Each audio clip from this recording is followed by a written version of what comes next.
she doesn't even necessarily see why a third child would be so difficult because I've made life so much easier, but I'm just out of bandwidth, my man. I got like nothing left in the tank. I hate hearing when men are doing the best they can with the tools they got and their wives or partners run all over them. And here's the bigger deal. It goes undiscussed.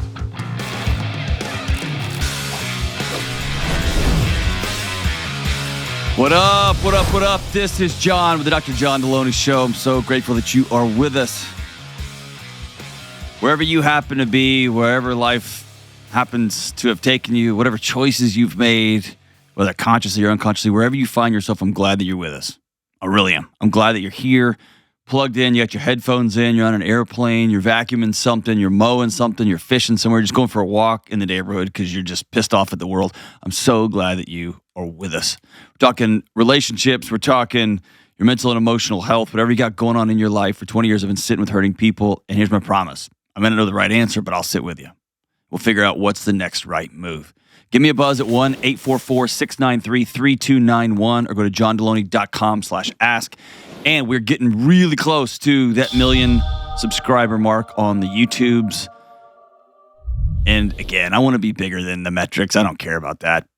But I mean, 1 million, I kind of do. Like, just me being honest, it's kind of cool. 1 million's 1 million. It's 1 million. It's cool. And it is a thing that didn't exist like 5 years ago. So it's not like... Since I was a little boy, I wanted 5 million.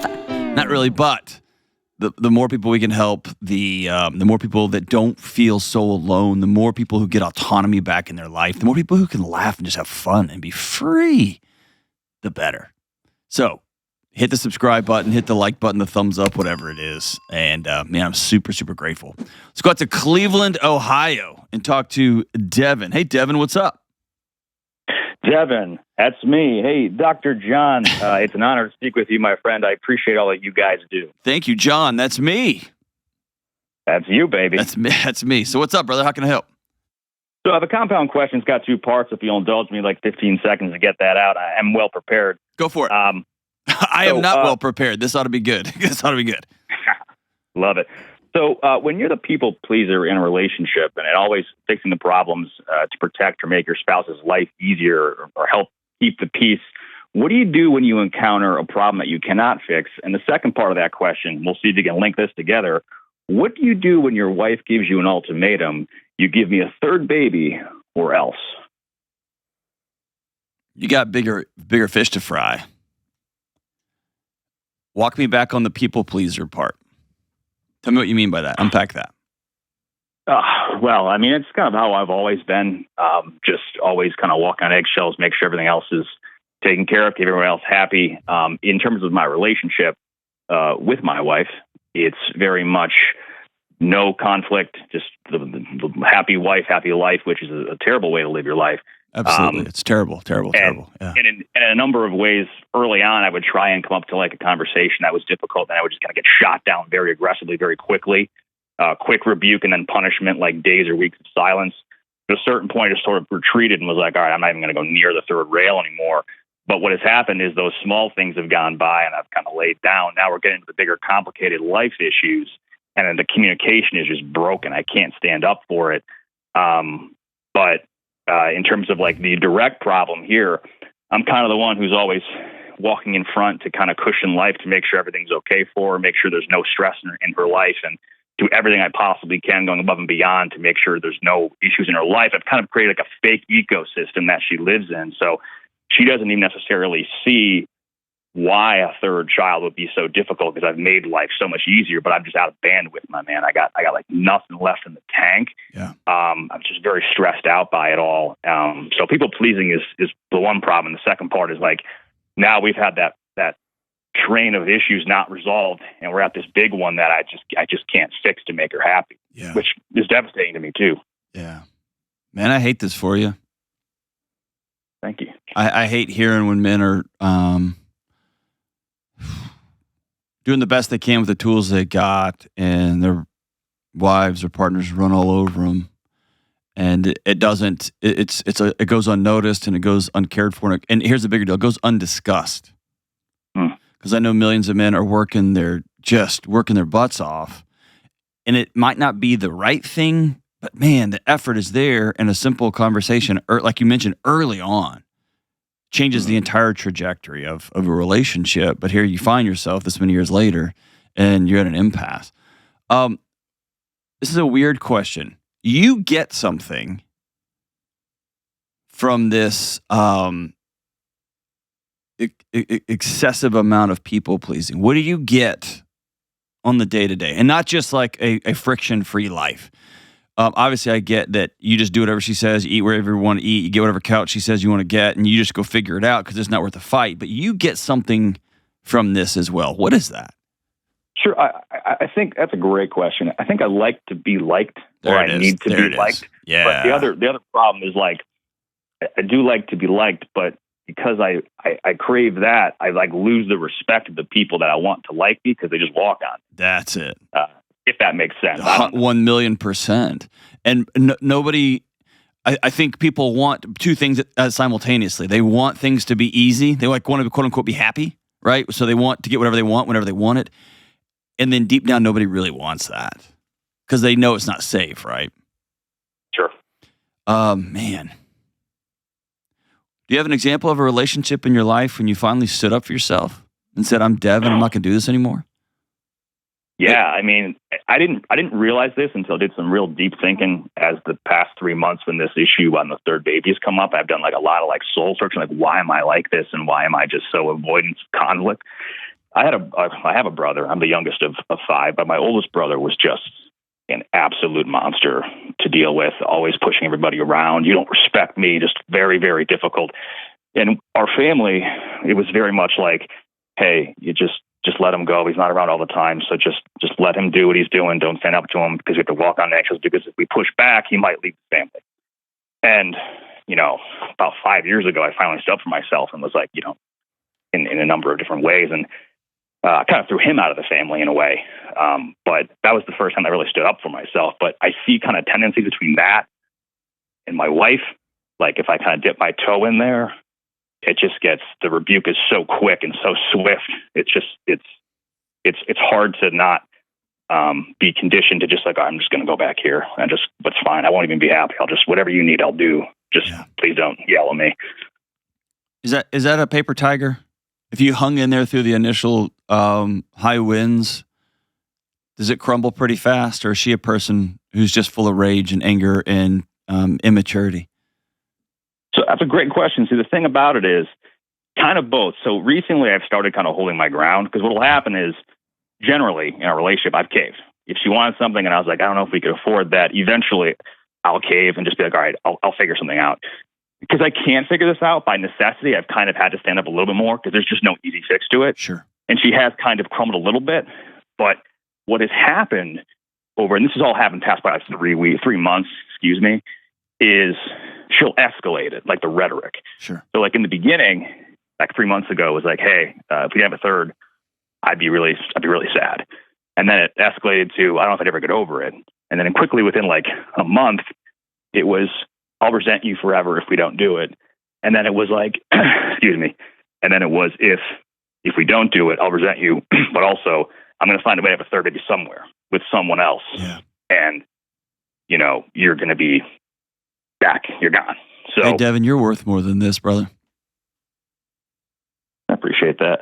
I'm not just saying that to be trite. Because your older brother didn't become a monster in a vacuum either. You've been living with this crap your whole life. Yeah. Is your mom pretty tough on you? No, I mean, my mom is a living embodiment of a saint. I think probably the other way, where she's just so good and doesn't think anything bad about anyone. What about your dad? What about your dad? My dad was seems very quiet. I think that like very early on with my oldest brother, they just kind of got conditioned to like, just let him be that way. Just let it go. And they got run over too. And then it just kind of dripped down to me and the family where I was like, I guess I can't push back ever. But that's difficult. My dad is deceased now, but my mom's still around. And I don't want to talk ill of the dead, but your dad didn't have some nuclear reactor in his chest where he was real quiet and just kind of did his thing, but everybody damn well knew you don't cross dad. No, I mean, it was a really kind childhood. Like, there was no, there really wasn't any anger. I mean, I'm sure that he wasn't a guy who complained. Well, here's where the anger comes. So if there is, and I don't say it's rare, but it's not common.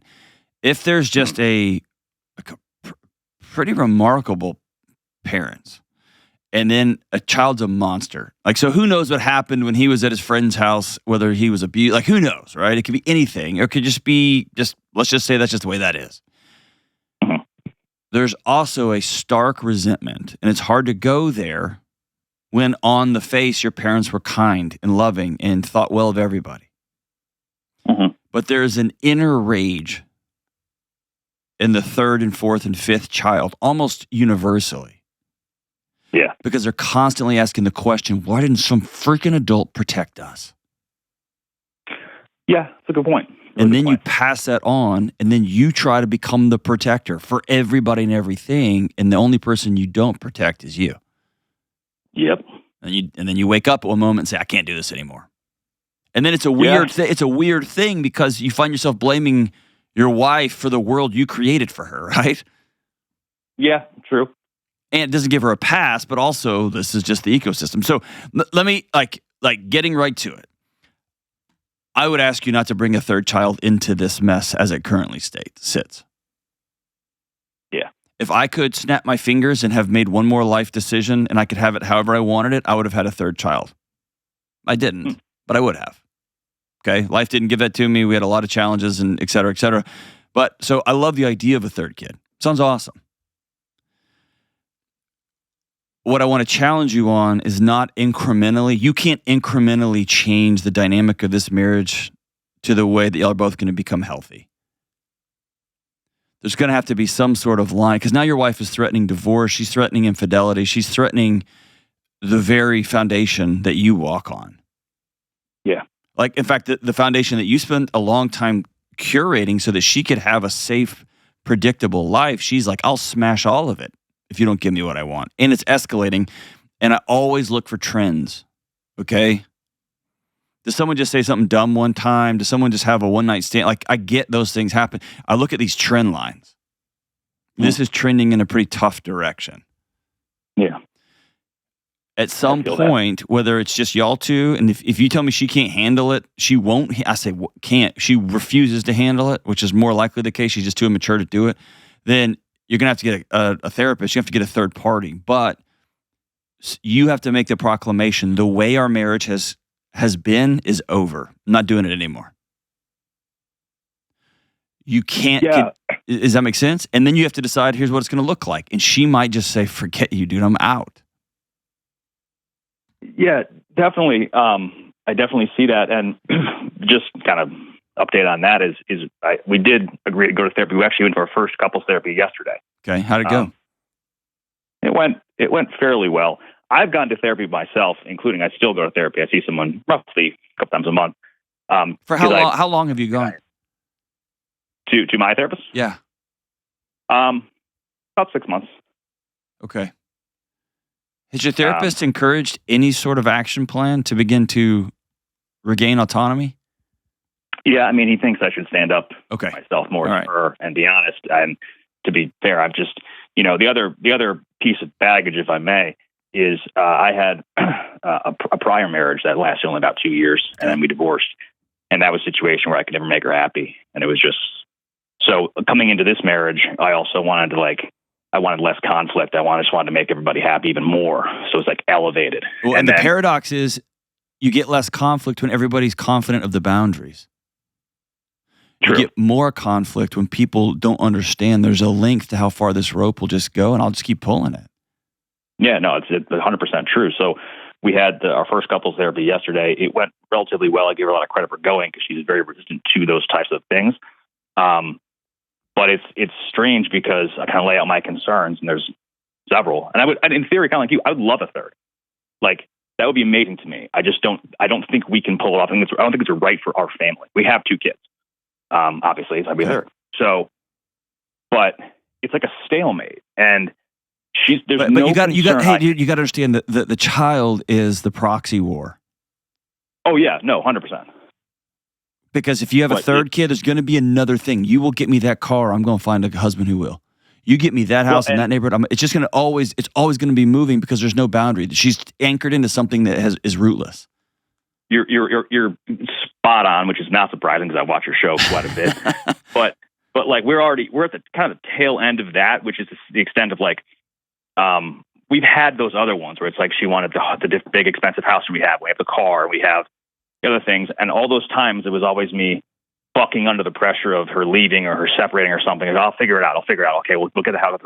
But now we're at that point now where it's like, I can't just snap my fingers and give us what we need to have this baby. So like, I know this is a proxy because if this dam breaks and we have a third, there'll be a conversation a year now about a fourth or an addition on the house or a beach house or a car or something. Like she's also, and it's not fair because she's not on the phone, but like she's a person who's never backed down and she's never been told no by her family when they were growing up. Sure.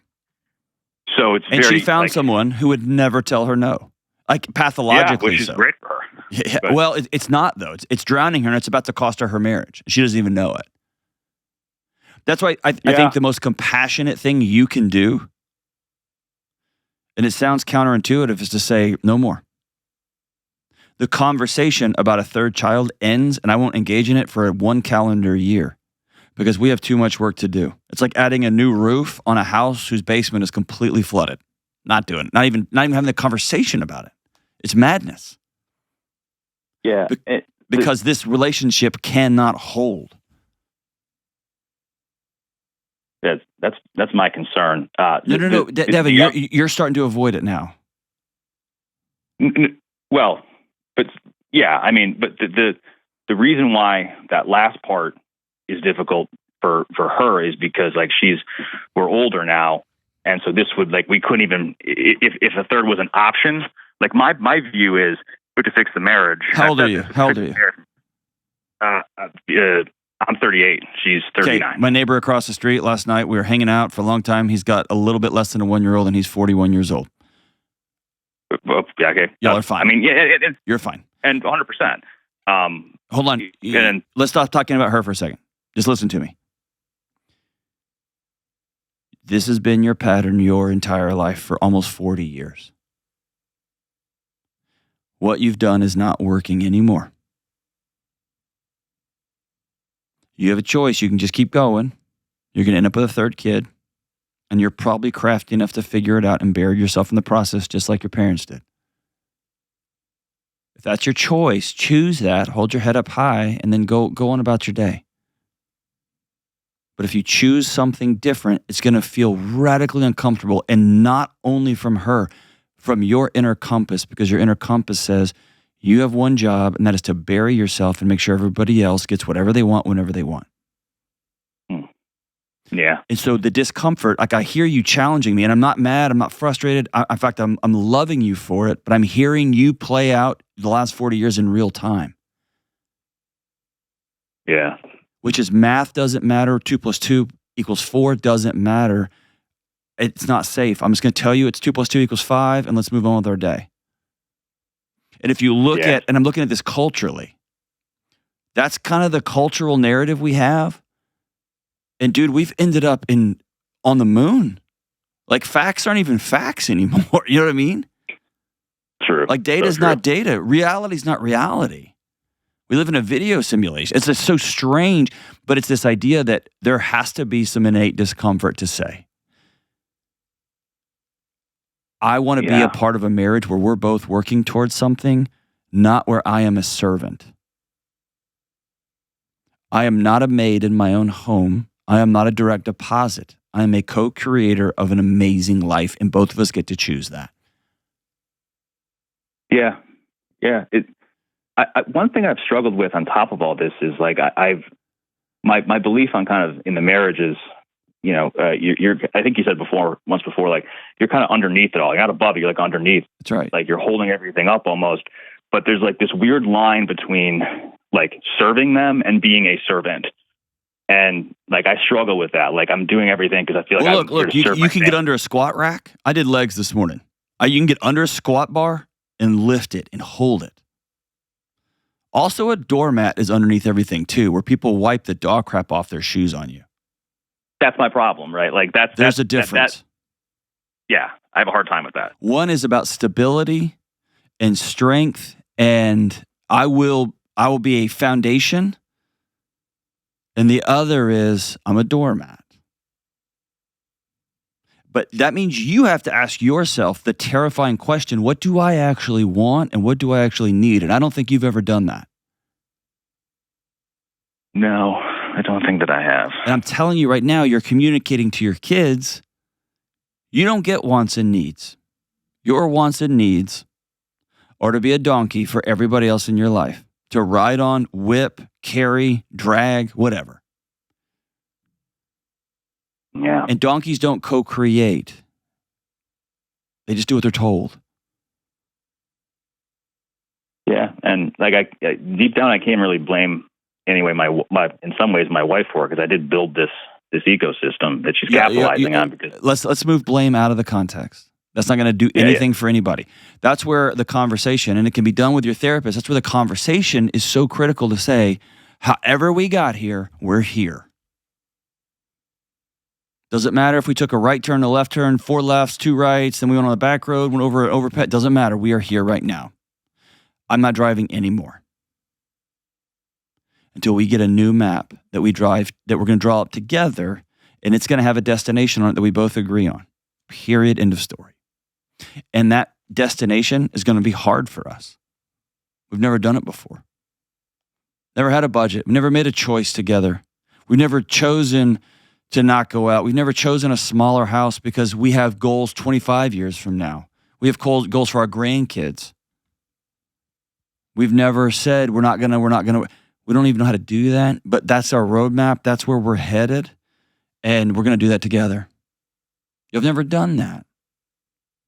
And so at some point you have to say, I'm done driving in this car. This car, I'm not driving it anymore. I would love for you to get in this other car with me, and then we're going to build a map together, and then we're going to create a destination, and we're going to go get there. Be underwater, over bridges. We're going to have to walk some, hike some, but we're going to go make that happen. And you're in a good position because you have that with your therapist. My recommendation is you write out, what do you want? When it comes to dinner, when it comes to, I want to be taken seriously. I want us to do a budget together every week. I want us to exercise together. Whatever it is, I don't care. You get to decide that. But you have to be willing to put it down on a piece of paper. And brother, you got to be willing for her to look at it and go, screw you, I'm out. If that happens, you have to understand she said, screw you, I'm out a long time ago, and she's just been using you as an ATM deposit machine. That's it. If she says, my God, you're right, I can't believe we got here. I would love to build something new, and I don't even know how. Then you got a therapist saying, I got you. I'll walk alongside you. Thanks for the call, man. You're worth sitting down and figuring this out. What do I want? What do I need? And then, man, you got to write it down. You got to communicate it and do it in front of a therapist because she hasn't been able to hear it. And you can have some compassion for her, but have some compassion for yourself. She's dragged you around long enough. She's beat you up long enough. She's threatened you enough. You're a good man. And you're worth having somebody that builds life with you. Thanks for the call, man. We'll be right back. This show is sponsored by BetterHelp. All right, we all know I'm a pretty big nerd. I love learning new things. It's one of the reasons why I spent most of my adult life in a classroom, either as a student or a professor. But I've been out of the classroom for a few years, and with the flurry of activity around my kids going back to school, your kids going back to school, seeing all of the mania at the stores everywhere, it reminds me, not going to lie, of my love for learning. And you may not have liked school, or maybe you did, but I'm confident that there are things that you love to learn deeply about over the years. Could be medicine, gardening, prepping, hunting, politics, plumbing, law enforcement, Shakespeare, any number of things. And if we're honest, most of us spend our lives learning deeply about anything and everything other than ourselves. And as we get older, we can switch into survival mode, and many of us stop learning and being curious, especially about ourselves altogether. I want to challenge you this fall to become curious about yourself. Why do you react the way you do? Why do you feel the way you do? Why are you frustrated or overjoyed or exhausted all of the time?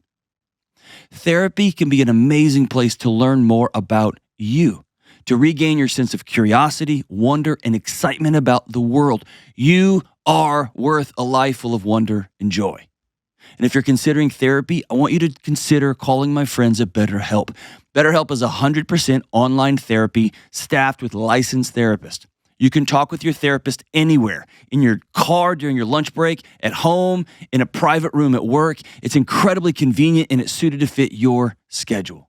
You just fill out a brief survey about your values and preferences, and you can get matched with a therapist, and you can change a therapist at any time for no extra charge. Let's invest in learning about ourselves this year, and let's regain our sense of wonder and excitement for our one wild and amazing life. Visit betterhelp.com/Delony today to get 10% off your first month. That's BetterHelp, HELP.com/Delony.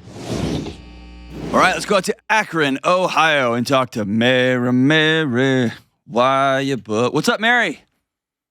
I had a feeling you would be asking me why I'm bugging. I love here it is. Run DMC, one of my favorites of all time. What's up? All right. So thank you so much for taking my call. Of course. My question for you is, should I confront my dad about possibly having a son that no one is acknowledging, or should it be let go? Sweet. I love so great. What happened? Jerry, what happened? All right. So there's a lot of information here. But a few years ago, my sister found a picture of the son of the woman that used to work for our dad back in the 80s. So this boy is is only 3 months younger than I am. Okay. And he is a carbon copy of our dad. Looks nothing like his mom, dad, brother. And since years ago when we first found that first picture, it's become, I feel like, even more and more evident that he just looks exactly like our dad. And okay, so you got a picture. Give me another piece of data. Let's see. So back in the 80s, they worked together. She worked for him. They worked often late at night, things like that. He does have a history of cheating. Dang, I don't think that this one was caught specifically. I mean, they made a person. Do you really think in your guts your mom has no idea? No, that's the thing. So my sisters and my mom know. We all know this. So this is kind of... Is your mom still married to your dad? She is absolutely not. Okay. She is not. So okay, here's what I would do. I would leave my dad out of it. Do you have a relationship with your dad? Yes. So I actually work for my dad. Our family business. You know what? Because why not? Let's make this super weird. It's awful. Have you ever met this other guy? This brother of yours, maybe?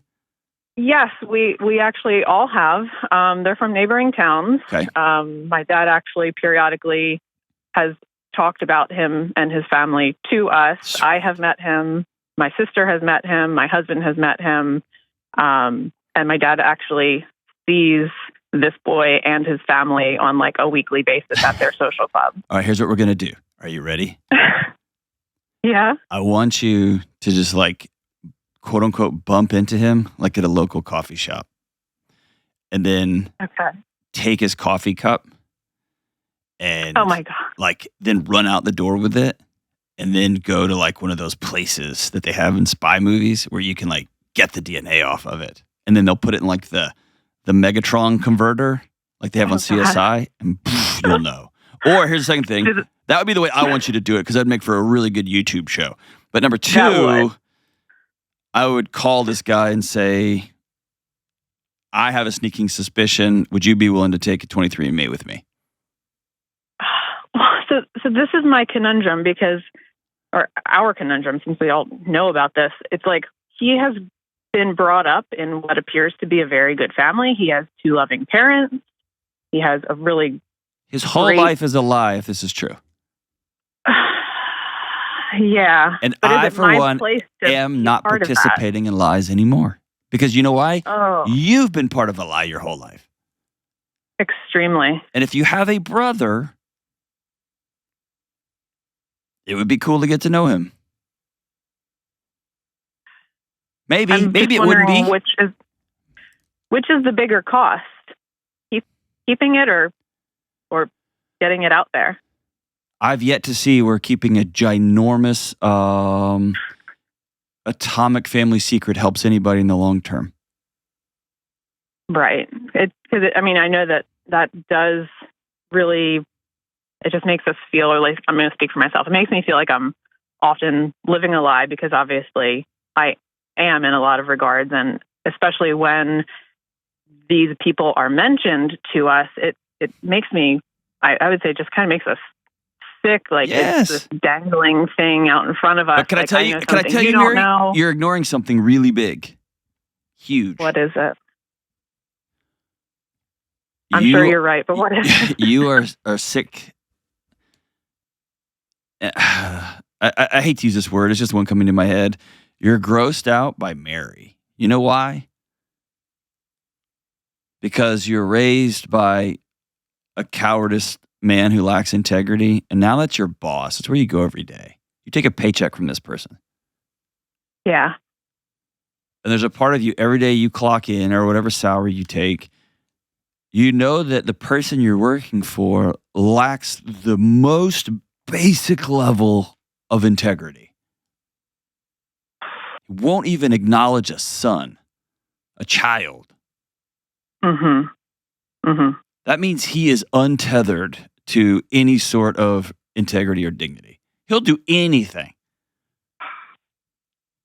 You're 100% correct on that. And that means you have found yourself slowly participating, which means you're becoming him.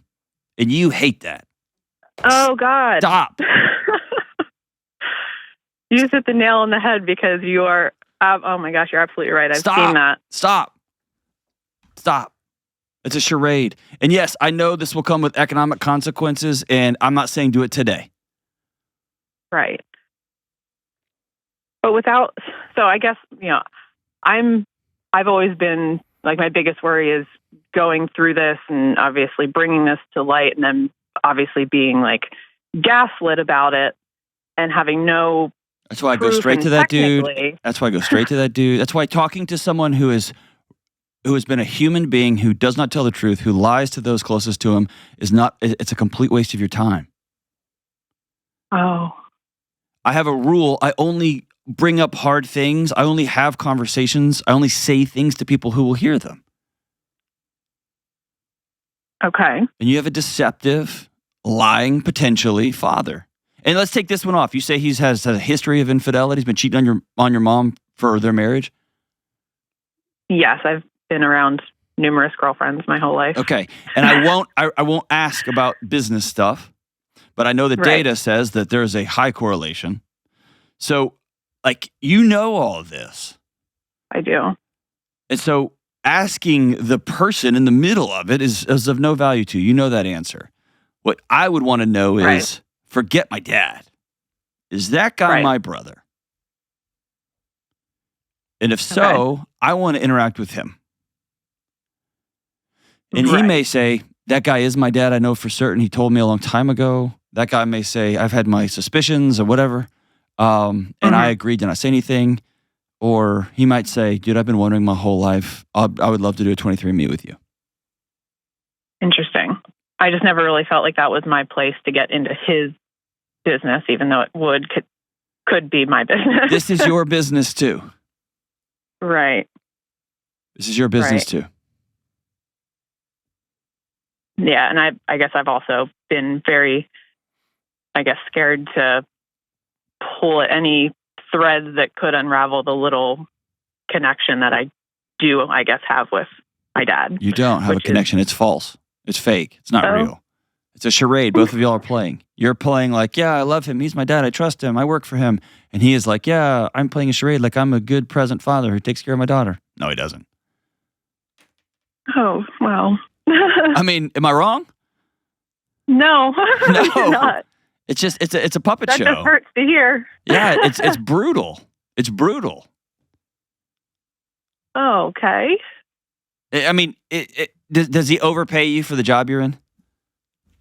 In no way, shape, or form. Okay. Could you get another job in Akron, Ohio for a similar wage? Potentially. Probably, yeah. I mean, I know that I'm smart and very capable. I do more than, yeah, absolutely. Okay. But then I don't have that one thing, I guess. And I'm telling you right now, you don't have it now. It's not a real thing. Yeah, you're sitting next to a ghost. Okay. Oh. I hate it for you. It breaks my soul for you. Yeah. And you need to hear me say to 14-year-old Mary, dude, this was never your fault. Right. But it's not about him. It's about you deciding, I am going to live in the light. And anybody who wants to live in the light with me, I would love to have you here, but I can't drag you. I can only choose my freedom. And my freedom means I don't live around lies anymore. Ooh, that's a big one. Yeah. I feel like that's what the entire basis of most things in my life has been built on. I know. And it's been that way your whole life, isn't it? 100%. Yeah. Yeah, absolutely. Can I ask you an even harder, scarier question? Ooh, yes. Are there secrets that your husband doesn't know? No, I don't think so. I think he's in the last few years, he's been horrified at the truths that have finally come out of me. No. That's what I'm talking about. Not the Jerry Springer show that is your extended family. Okay. Are there things that you don't tell him? I mean, I don't know how to answer that because I don't know if there's things that I just don't even tell myself. Okay. Here's what I'm asking. Apples and trees. Often kids who grow up in these situations where the whole family knows you just don't say certain things, and then you can kind of do what you want to do. You just don't say it, and everybody smiles, and you move on with your life.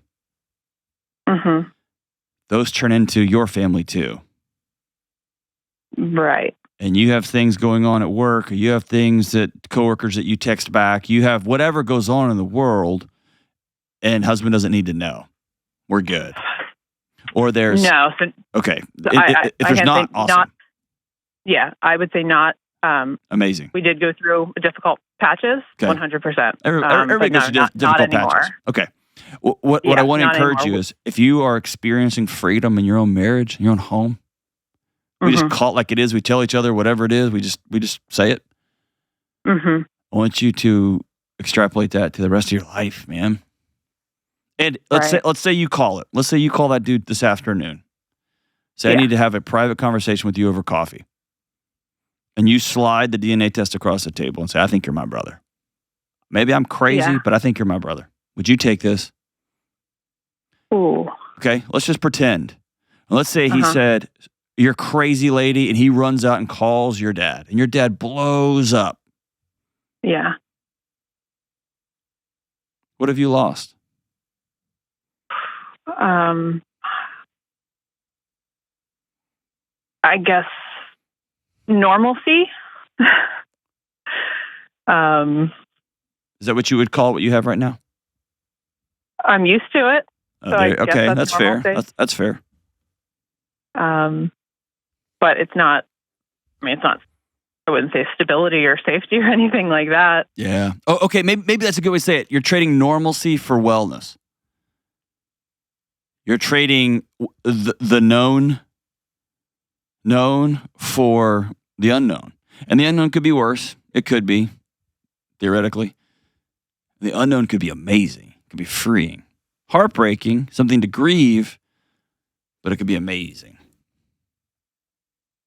So all I can do in this situation, not you, I don't have to live with the repercussions. So it's easy for me just to throw my 2 cents in the ring.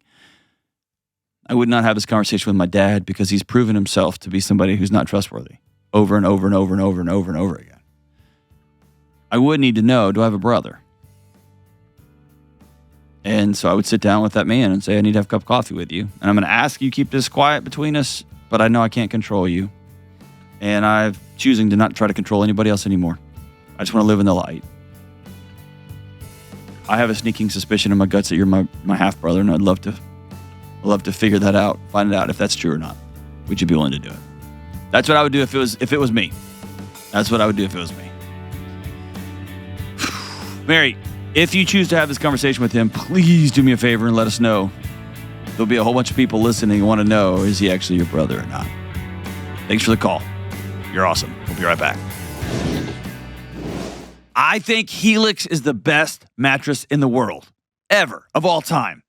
Throughout my life, I've slept on all kinds of mattresses, cheap ones, thin camping mattresses, super expensive mattresses, you name it. I've tried it, and I believe Helix is the best. And Helix knows there's no better way to test out a new mattress than by sleeping on it in your own home. Because everyone is unique and everyone sleeps differently. And that's why they offer a 100-night trial to try out your new Helix mattress. And Helix has many different mattress models to choose from, each designed for specific sleep positions and feel preferences. I want you to take the Helix Sleep Quiz. It's online, and you can find your perfect mattress in less than 2 minutes. They have models designed for you side sleepers, you stomach sleepers, for back sleepers, for everyone. Plus, Helix has enhanced cooling features to keep you from overheating at night. And if your spine needs some extra TLC, yep, they got you too. Everyone in my family sleeps on a Helix mattress. It's the perfect combination of comfort and support. All Helix mattresses come with either a 10 or 15-year warranty, depending on the model. And right now, Helix is offering 25% off all mattresses plus 2 free pillows for our listeners. Go to helixsleep.com/Delony. That's Helix Sleep, HELIX, sleep.com/Delony. Because with Helix, better sleep starts right now. All right, we are back. Let's go to Pittsburgh, Pennsylvania, and talk to Marcy. Hey, Marcy, what's happening? Good morning. Thank you, Dr. Delony, for your time today. Thank you for calling. What's going on? My question to you today is, how can I work through the emotional numbness I'm experiencing after witnessing a traumatic event? Yikes, what happened? Well, I'll provide a little color or context around my question. So I was on the front row at the Trump rally where the assassination attempt on Trump's life took place. Wow. On the front row. Yeah, I was. Right in front of him or right behind him? In front of him. Wow. And I was right below where Cody was sitting, and I unfortunately watched as he got shot and as the CPR was performed, and then okay, stop right there. Where is that in your body right now? I don't know. I guess kind of in my tummy. Kind of makes me sick still. Okay. Close your eyes for me. And picture 7 or 8 men and women rushing that stage. Where is that in your body? I think it's still kind of in my tummy area, I guess. Okay. Put your hand on there right now as you're telling me this. Okay. Okay. So then you see him doing CPR on this man?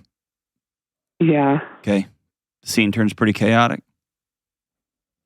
Yeah, for sure. Okay. Were you with family, friends? Well, unfortunately, prior to the event, a situation had happened, and I had ended up going to the front to save a spot for my husband and mother-in-law. But unfortunately, they had only anticipated around 5,000 to 7,000 people to be in attendance, and over 15,000 people showed up. So unfortunately, the crowd became so large and tightly packed that they couldn't make their way to me before the rally began. So we ended up being separated. Okay, I want you to do me a favor. Close your eyes again. And I want you to picture those 7 or 8 men and women storming the stage. And you look over and see them doing CPR. And then I want you to imagine yourself turning around to see where your husband and your mother-in-law are. Where's that in your body? It still feels in my tummy. I mean, that's exactly where I did what I did. That, oh God, I'm all by myself. Yeah, for sure. Do me a favor, drop your shoulders. Oh God, I'm all by myself. Is that in your guts? Yeah, for sure. Okay. Take a big deep breath. Let it out. Okay, then what happened?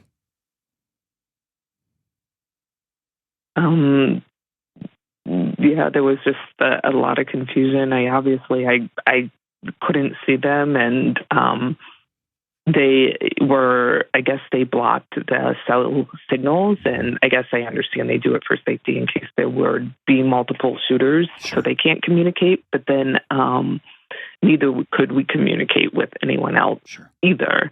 So, I was immediately calling, texting, and, there was just no way that I could get through to them. Yeah.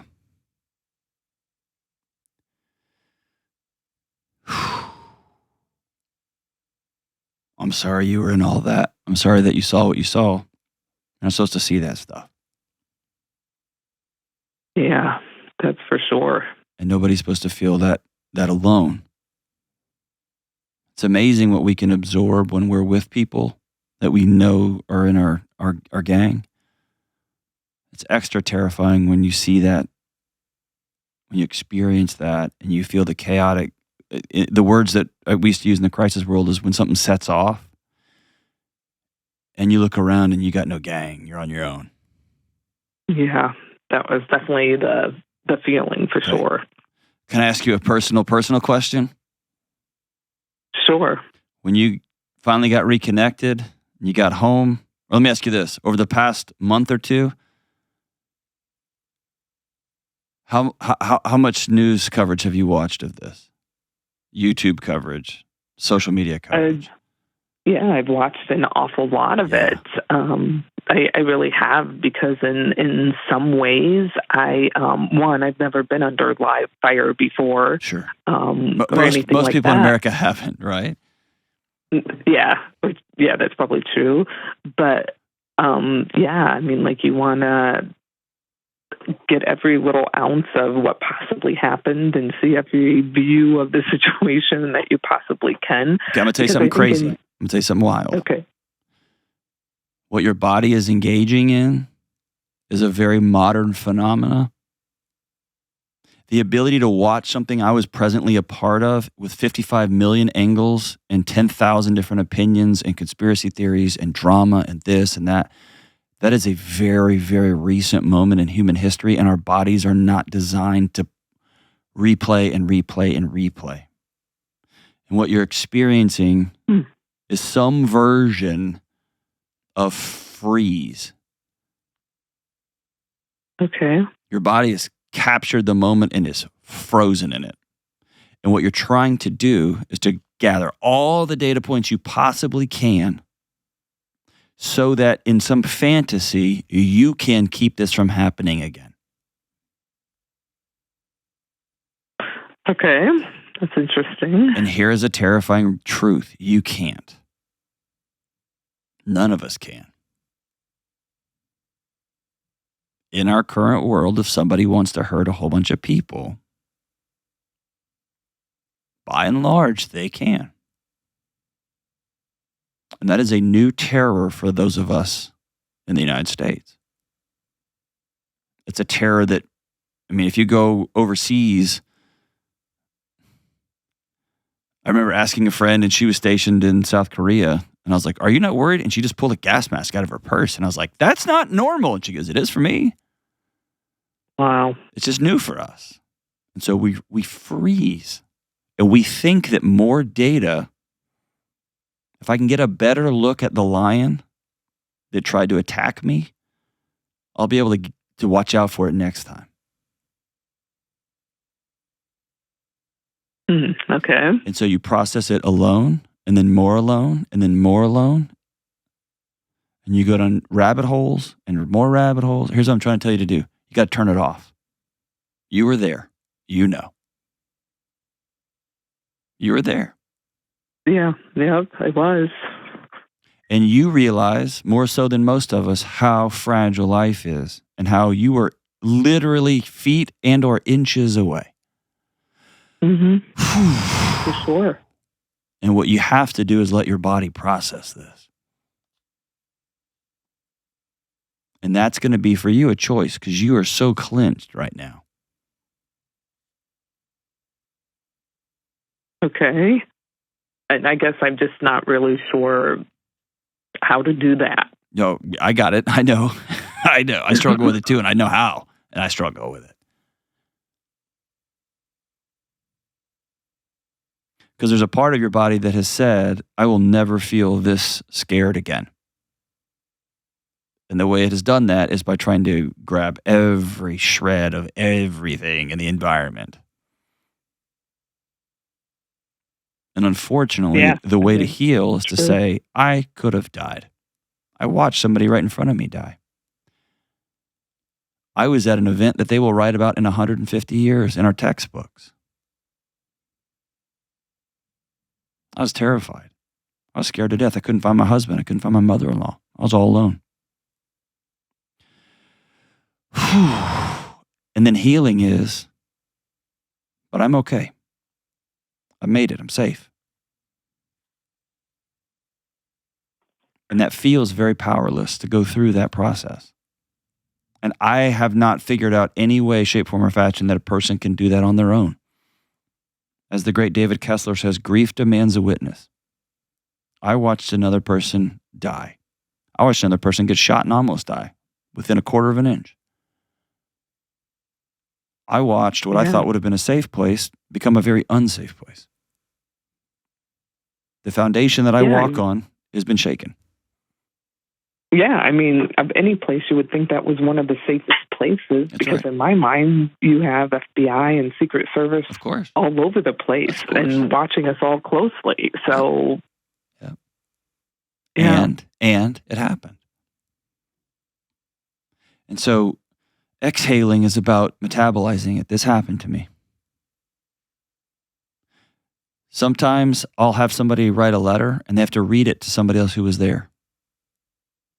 This also means that you have to have a husband who can be scared with you and say, I didn't know what happened. I had a thought that my wife might have died.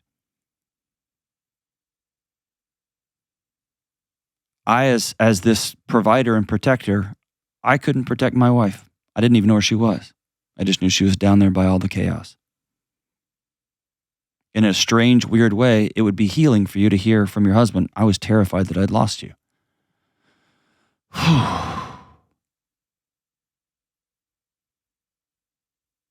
Processing this type of trauma comes from, and this goes counterintuitive, comes from vulnerability. It comes from saying the truth out loud and being heard. Prevention of this happening again doesn't come from vulnerability. That comes from thinking and strength and architecture and designing and engineering, creating worlds that are safe. But the processing of we almost just died comes from two people looking at each other, or three people looking at each other and saying, what was your story? And saying it out loud. And not letting news pundits and YouTube yahoos and internet whatevers, they don't get a vote on this. And by the way, people are going to tell you, you have to cry, you have to scream, you don't have to do anything your body doesn't want to do. Yeah, that's one thing I can't cry since it's happened. And I'm not the type of person to cry at the drop of a hat, but neither am I the person that, if something's very sad or, I mean, I will cry and I can't cry at all. Do you have a sense of your body feeling clenched up? Yeah, I mean, I definitely feel very stressed and tense. Yeah. Like I can feel it all in my muscles, I feel like. Yeah. And your hand back on your tummy, like right there in your guts. Here's my recommendation to you. I want you to propose to your wife and your mother-in-law. Tell her you heard it from some guy on the YouTubes. Okay. That we write down maybe a couple of paragraphs on what happened, what we experienced. But I want you to spend a couple of paragraphs on what you felt. Okay. I was scared. Couldn't find you. I felt lost. I missed you. Whatever words come to mind. And encourage your husband not to be tough guy McGee. And I'm not saying he is, but he might be. I would be tempted to write, I was ready to dominate, instead of what was underneath that, which is, oh my God, I thought I lost my wife. And there's just a knowing from sitting around each other and saying, here's what I felt and here's what I experienced. And now we're all safe. And the goal is to let your body unclench. It's metabolizing it. It's experiencing it. And then you have to make a choice. I'm not going to keep replaying this thing over and over and over and over and crystallize that 3D experience. You lived it. It's in your body. You don't need to watch it over and over again. Yeah, it's hard not to go through it. I know. In my mind, though, over and over and over again. And that rumination, that rethinking, is your body's way of playing it over and over so that if this ever happens again, you'll be safe this time. And you also realize just how random. Just how random. There's no amount of, you know what I mean? There's no amount of planning. There's some choices you can make in the future, like I'm never going to go forward without my family, or I'm never going to go to a big rally again, or like you can make those kind of choices. But getting in the car, it's random. Some guy just is texting on the way to work, and it's all over for 5 different cars. Right? I mean, it's just that's our life, and we have this illusory insulation to it all.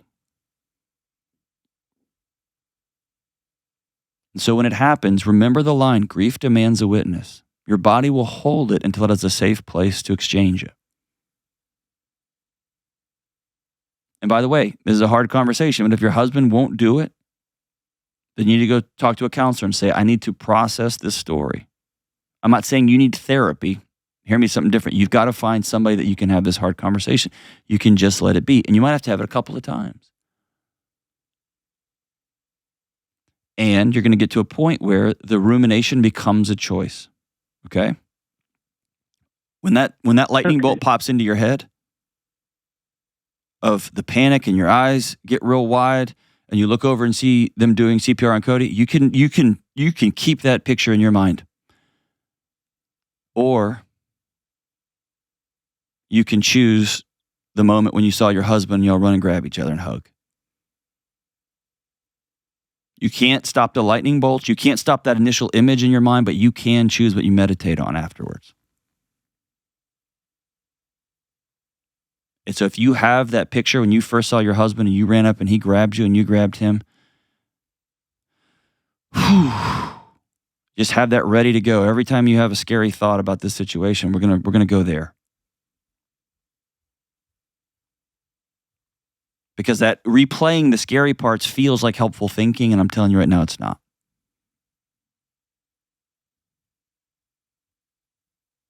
How does that all sound? Yeah, I mean, that makes sense to me. And just, I guess, just the thought process that I can control my thoughts. Like I can't maybe control the first thing that pops into my head, but just choosing not to think about it or just... No. Don't not think about it. That's called burying it. Or here's the language. You bury it or you compress it way down. What's another word for compress? What do you do with it? Stuff it down in. Yeah. Push it down. You take a popsicle stick and you put on your tongue. What do they call that when you mush it down? I'm not sure. You depress it. You depress. Yeah. Depress. We're not going to do that. We're not going to depress it down into our body. We're going to find somebody who's safe and we're going to say it out loud. When that thought pops in our head, we're not going to get out of our thought head, which by the way reinforces it. We're going to replace it. Okay. with, oh my gosh, I see him. And I go running and we grab each other and we hug.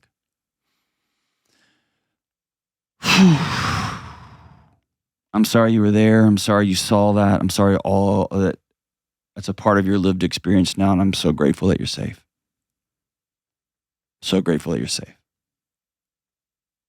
And for everybody who experiences this deep level of tragedy, sees things you're not supposed to see, it feels like we're supposed to go watch it over and over again. It feels like we're supposed to dissect it and pull it apart. That makes rational sense, but it doesn't aid in healing. What aids in healing is sitting down from somebody else and saying, yeah, you too? Yeah, me too. I thought I was all gone. I thought I was lost, and yet here we are. Can I hold you? Can I touch you? Oh, there's that thought again. There's that thought of my spouse with somebody else who he cheated on. There's that thought of that person doing CPR. There's that thought of that car coming right at me. I'm going to choose to think about something else. And I'm going to have a picture ready to rock and roll. And this is not easy, and it takes time, and you cannot do it by yourself. But there'll become a season, if you do the hard work, where I can think about what happened, and my body doesn't take off on me, doesn't freeze on me. I feel it, and then I go do the next right thing. That's healing. And if you find yourself looped, that's when you need to go see somebody. When you just say, I can't do it, I don't have anybody who will listen to me. Yeah, I'm going to go see a professional then. Whew. Thanks for the call, Marcy. You're a gift and a blessing. For everybody else, repeatedly watching tragedy does not lead to healing. Thanks for the call. We'll be right back. I'm so proud that Thorne Supplements, my favorite supplements on the planet, have continued to partner with me and our show listeners for health, longevity, and just feeling good. Thorne is one of our longest standing partners on this show, and it's because I trust them, I use them, I read their research papers, and I know their products are great and that my fans will love them too. Here's the deal with supplements. There's so much garbage out in the marketplace. Trash. And other than my admitted gummy candy problem, I'm pretty freakish about what I put in my body. And that's why I trust my health and the health of my family with Thorne. Personally, I've been taking Thorne supplements for years and years, way before I was on the internets with these shows. And my wife and kids have been taking them as well. And here's what I take every single day. I take the super EPA fish oil, the methylated B vitamins, creatine, phosphatidylserine, and more. I take Thorne for specific physiologic needs for me to keep my body and mind optimized and for overall longevity and health. And here's the cool thing. We've set up an amazing opportunity for all of the listeners of the Dr. John Delony Show. 25% off everything in the Thorne store, and not just on your first visit, but every time you make a purchase through our page and our account. This isn't a sale that's going to change from week to week. All you do is go online, create an account through my page, and you'll get 25% off from here on out, forever. It's that easy. Go to thorne.com/u/Delony. That's Thorne, THORNE.com/U/Delony for 25% off everything in the store. I trust Thorne, my family trusts Thorne, and you can trust Thorne too. All right, we're back. Kelly, what did I say on the socials? All right. No one has ever changed how they treat and love people because someone yelled just the right thing in their face. No one has ever been bullied into being more compassionate, open-hearted, and open-minded. People open their hearts and minds in relationship and connection. People change because of love. If someone wants to fight you over nonsense, let them ride. Yeah, it's just...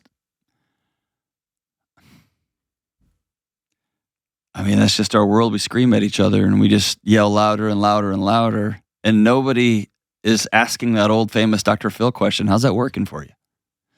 And we look around, it's not working. I keep going back to this. When Malcolm Gladwell was, and we were both speaking at the same event, and he said, before you debate any topic, quickly pull out a piece of paper, and I'm paraphrasing, but write down 100 things or 1,000 things that you want for your kids. And ask the person that you want in front of you, what are things you want for your kids? Cool. exchange those lists before you debate. And what you're going to find is y'all want about 99 to 98% of the same things for each other's kids. Maybe one or two things are different. Let's debate those two things. But we're going to debate on a bedrock of, did I see you? Same team. Instead of approaching each other and screaming. It's not working. And so I'm just at a point now, someone wants to yell, I'm out. I'm not going to listen. I'm going to move on with my life because it literally accomplishes zero things. Ever. And yes, parents, if you yell at your kids, they might take out the trash and you have lost them. Coaches who scream at their athletes, not to get their attention over the sound of a crowd, but who scream to exert power, you've lost them. Yeah, they'll run the play. You have lost the influence and love and compassion over those people. They will not be changed men and women. And it goes on and on and on. Politicians, everybody. If you want to exert power, knock your lights out. If you want to change people for the better, long term, pull up a seat at the table. Love you guys. Bye.